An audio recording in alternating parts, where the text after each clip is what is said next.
welcome back to my channel. I'm back with a brand new video, and I know I'm sorry it's been a while, but I've had my hands pretty full with my UX design project, and I'm here to share more on what I've learnt.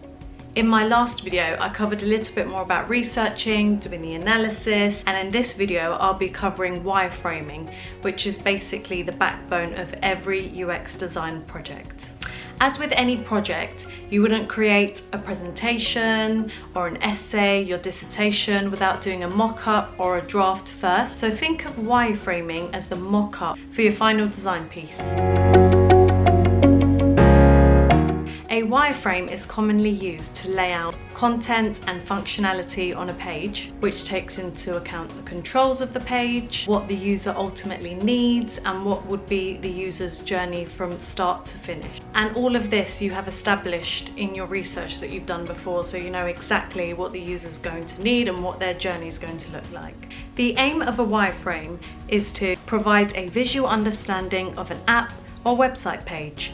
Think of it as the skeleton or bare bones of your final design. They loosely shape the final product, giving you a reliable idea of where everything will eventually go. It would also provide you with a base so that you can do usability tests on your real users.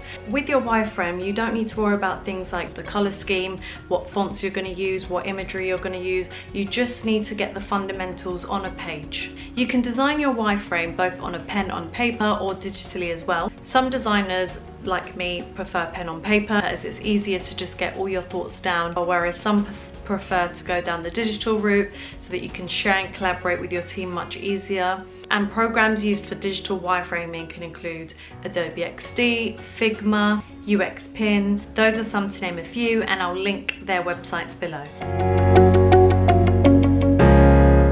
So why don't we create a wireframe together? As I mentioned before, I prefer to use pen and paper. And what we're going to do is we're going to create a wireframe for a login page for an app. I will start with a box of what the page will look like. We have to add in the controls of the page and the layout. I'll start by adding the logo of the company, followed by the title of the page. Remember, you don't need to worry about fonts right now. Then we need to add in the email and password fields, titled of course, and the submit button. You can change the colours to give attention to the different buttons, and last but not least, the forgot password link, as let's be real, we always forget our passwords. In order to make this drawing a wireframe, I would need to add in the additional information such as the controls, rules and feedback as seen here. So there you have it, an introduction into wireframing in UX design. I hope that was somewhat helpful, and as I said, I'll be sharing more as I learn, and hopefully my next video won't take this long to upload. But yeah, I hope you found this super helpful, and I hope to see you all in my next video. Bye!